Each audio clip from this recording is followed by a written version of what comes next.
Bonjour à tous, on a déjà perdu 1 minute 10, donc je vais y aller tout de suite. Je suis ravie d'être avec vous aujourd'hui. On va parler d'une très belle histoire, une belle histoire à la française, celle de Cornillo. Vous connaissez forcément cette marque, si vous avez déjà eu ça dans la main au moins une fois dans votre vie, et qui n'a jamais eu une petite raquette de ping-pong dans sa main, je crois, peu de monde. Aujourd'hui, je suis avec Benjamin Batelot, qui est le responsable e-commerce de Cornillo, et avec Douglas Maton, qui est le fondateur de l'agence 1, 2, 3. Comment ça va, messieurs ? Très bien. Super. Bonjour à tous. Je vais vous laisser Bonjour peut-être vous présenter tout de suite, comme ça sera fait. D'accord. Donc Benjamin Batelot, je suis responsable e-commerce chez Cornillo que j'ai rejoint en 2016, donc en tant que chargé d'acquisition à la base. Et mon poste a évolué au fur et à mesure de la croissance en fait de notre chiffre d'affaires sur Internet. Alors bonjour Douglas Maton, mais déjà merci à tous et à toutes d'être venus. On a une capacité à peu près de 300 personnes, c'est le nombre de personnes qui travaillent chez PrestaShop aujourd'hui, donc je tiens aussi à les remercier pour l'organisation et pour la belle solution qu'ils nous ont développée, parce que c'est ce qui nous permet aujourd'hui d'être autour de la table au travers de nos e-commerce. Moi j'ai fondé l'agence 1, 2, 3. Il y a 24 ans à peu près, à la sortie du service militaire, pour ceux qui ça date un petit peu. 1, 2, 3, pourquoi ? Parce qu'on était dans la bulle Internet et qu'il fallait quelque chose qui soit super simple. Et mon site, c'est qu'en un mot, en fait, on avait dit exactement ce que l'on faisait. En 2016, on a pas mal grandi, on a ouvert en fait une nouvelle agence à Bordeaux, et donc on s'est renommé l'agence 1, 2, 3. Aujourd'hui, on a plus de 1000 projets, principalement des clients qui ont travaillé sur le retail et sur le digital.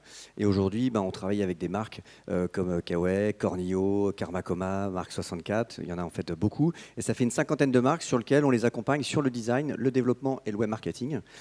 Et l'objet aujourd'hui, c'est de pouvoir parler un petit peu de Cornillo et de cette belle story sur 10 ans.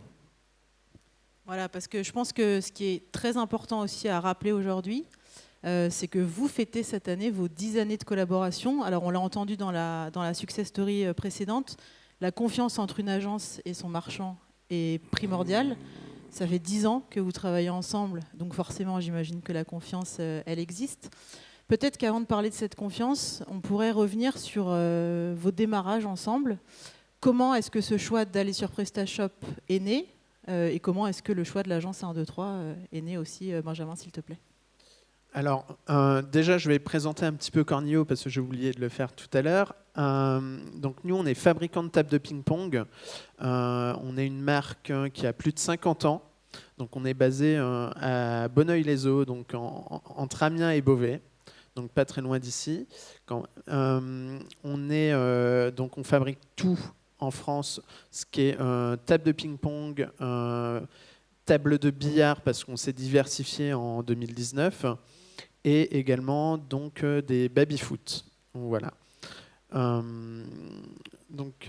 question c'était vos démarrages. Alors notre démarrage ensemble. avec l'agence, en fait, ça s'est fait en 2014. Donc j'étais pas encore chez Cornillo.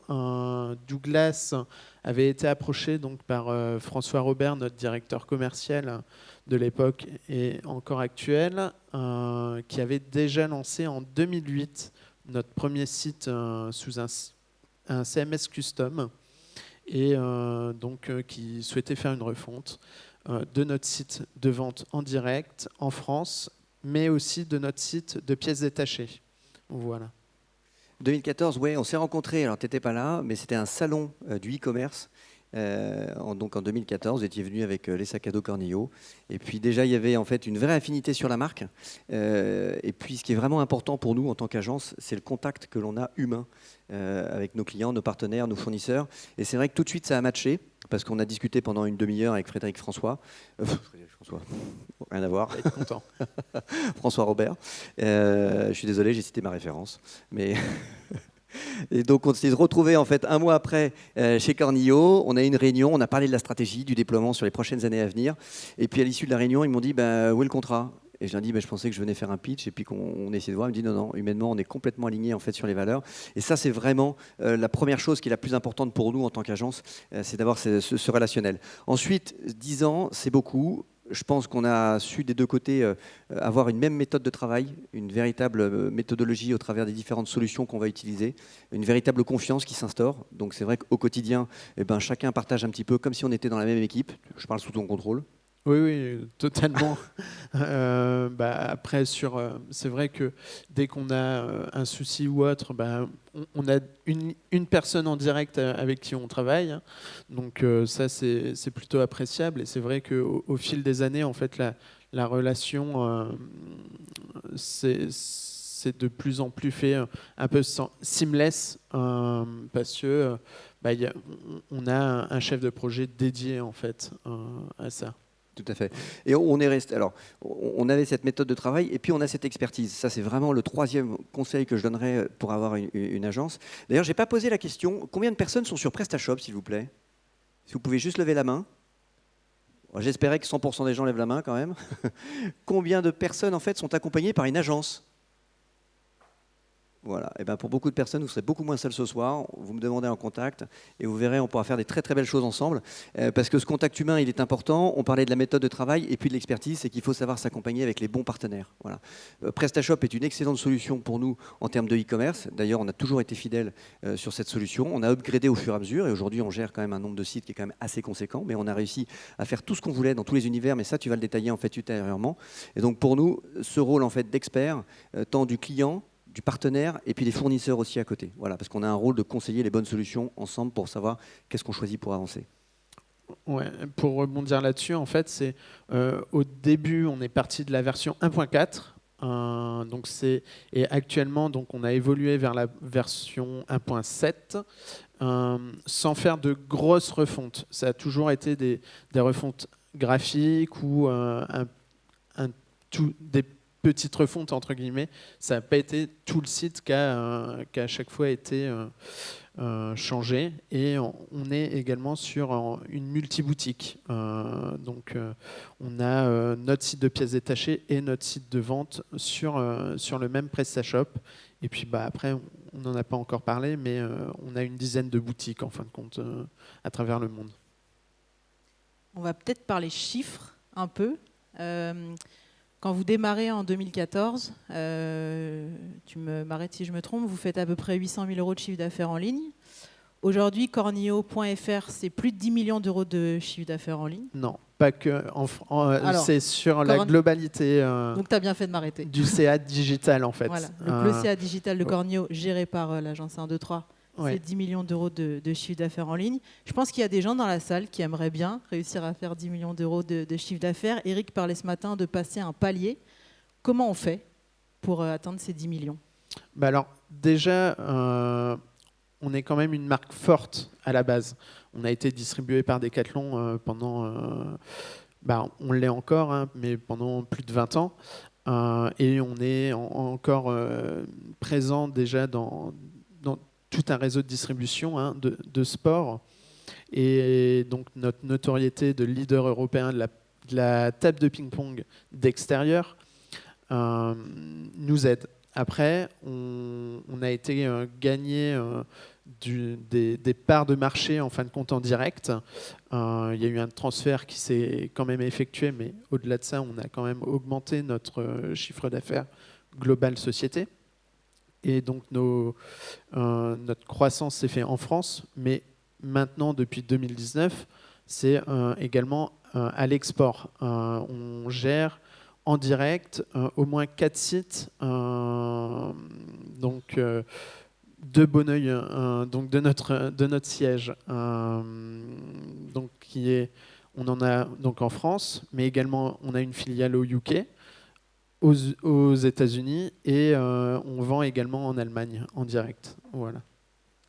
Douglas, peut-être que tu peux raconter un peu toutes les spécificités autour du projet Cornio, toute la partie digitale, puisqu'on l'entend, il y a la partie internationale, voilà, donc il y a peut-être des choses à respécifier dessus.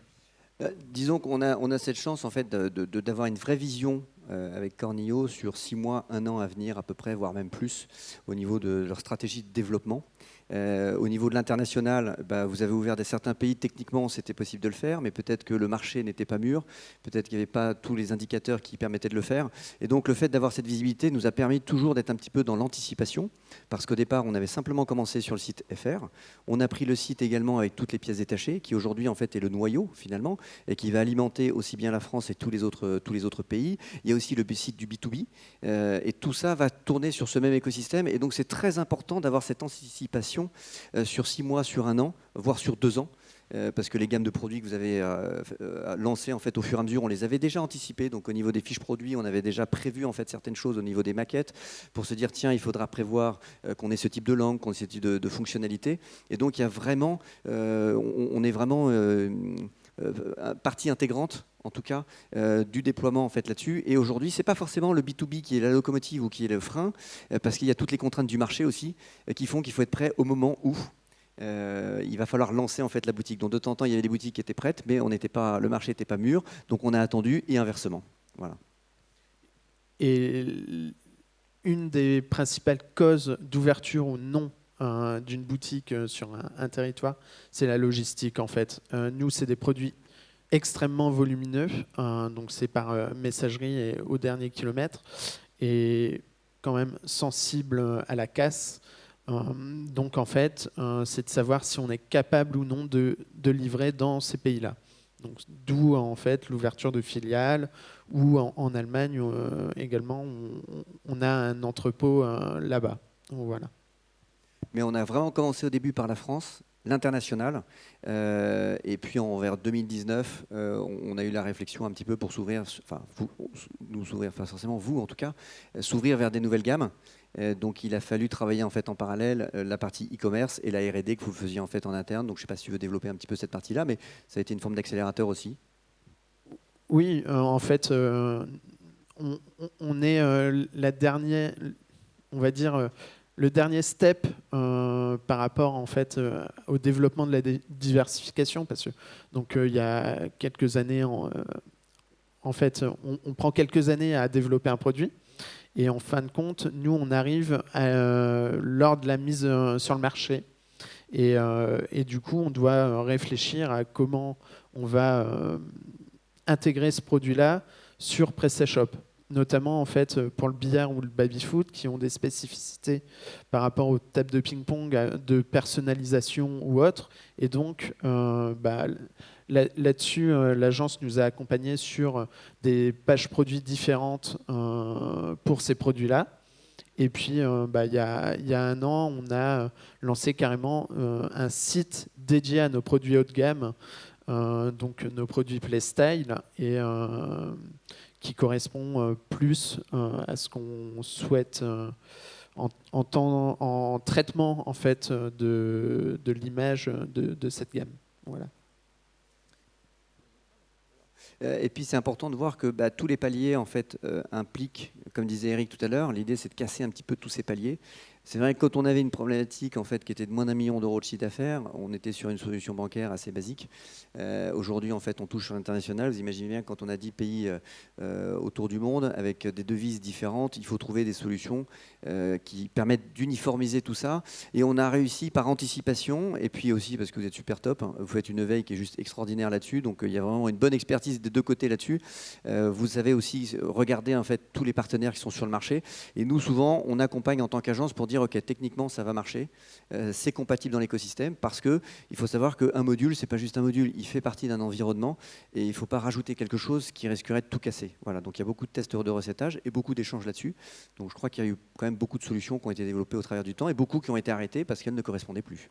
Oui, tout à fait. Notamment, en fait, nous, on avait toute une stratégie de les sites qu'on ne gère pas en direct. On met à disposition de nos distributeurs dans certains pays. Par exemple, l'Espagne, on leur développe le site et notre distributeur en Espagne va mettre son stock et gérer tout ce qui est prix et paiement. Donc, ce qui implique en fait chaque distributeur a sa méthode de paiement, ce qui implique une multitude de modules sur les différents PrestaShop, qui est du coup un peu plus dur à maintenir. Dans cet esprit-là, depuis, on va dire à peu près 2 ans, on a essayé de standardiser un peu plus nos sites, notamment nos sites qu'on utilise en direct pour nos filiales ou autres, en mettant en place la solution de paiement Adyen, par exemple, hein, je vais les citer, depuis 1 an et demi. Donc on a commencé sur nos sites à l'international. Pour une fois, on l'a fait un peu à l'envers. On a commencé à le mettre en place à l'international, et puis là, depuis le début de l'année, on l'a mis en France. Voilà. Donc en fait, on fait beaucoup de tests, test and learn sur un marché donné, et puis après, on l'applique sur les autres sites. Donc si je résume à peu près, 2014-2019, on est sur le lancement du e-commerce, on est sur vraiment les premières bases, on démarre sur un 1.4, donc on est vraiment sur le début. À partir de 2019, tout s'accélère, vous vous lancez à l'international. Il y a le lancement de la nouvelle gamme aussi, Playstyle, dont tu nous as parlé tout à l'heure. Et puis, 2023, il y a un relifting complet des différents sites ou du site cornio.fr qui a été opéré par l'agence 123. Est-ce que tu peux nous en dire un peu plus ? Oui, tout à fait. En fait, on a sorti une nouvelle plateforme de marque en 2023. Et du coup, le site est partie intégrante en fait, de ce déploiement. Donc, on a fait appel à l'agence pour avoir des maquettes, pour refaire cette refonte graphique, pour gagner encore un tour avant une refonte de notre site, parce que on a dans l'idée d'ici, je pense, 2 ans, de refaire une refonte globale de tout notre écosystème. Et du coup, l'agence nous a bien accompagnés là-dessus. Notamment, d'ailleurs, je les remercie, c'est de leur disponibilité, parce qu'on avait enclenché ce projet-là. Faut le dupliquer sur tous nos sites, donc une dizaine de projets. Entre-temps, on a décidé de lancer notre site européen Playstyle. Et du coup, ça a été mis un peu en pause. Et en 2 mois, ils nous ont sorti quand même un site vraiment top en termes graphiques et qui correspond bien à ce qu'on souhaite véhiculer en termes d'image sur cette gamme-là et sur toute l'Europe. Voilà. Est-ce que tu peux juste rappeler l'URL si certaines personnes veulent aller voir le site ? C'est play-style.cornio.com. Et en fait, tous nos sites, d'ailleurs, petit point technique, en fait, tous nos sites ont un sous-domaine du pays ou la Playstyle de la gamme. Et sinon, c'est fr.cornio.com. Voilà. Ouais, ça fait partie des gros sujets de réflexion. Est-ce qu'on met des extensions ? Comment on s'organise ? Le déploiement sur l'international. Et c'est vrai que quand on gère l'ensemble des différents projets, quand le Playstyle nous est tombé, on était déjà sur des plannings avec pas mal de choses. Et c'est là où l'humain, le premier critère, est toujours très important, c'est qu'on accepte avec grand plaisir quand un client avec lequel on travaille en bon échange et en bonne intelligence, et avec plaisir, en fait, on a revu tous les plannings parce qu'on avait une deadline. Je crois que c'était le salon mode et objet, je crois. Ah, ouais, c'est ça. Oui, maison et objets qui était début septembre. C'est ça. Donc il fallait vraiment voir ça. Alors 10 ans, je rajouterais aussi, quand on a commencé, on s'est rencontrés en fait en 2014.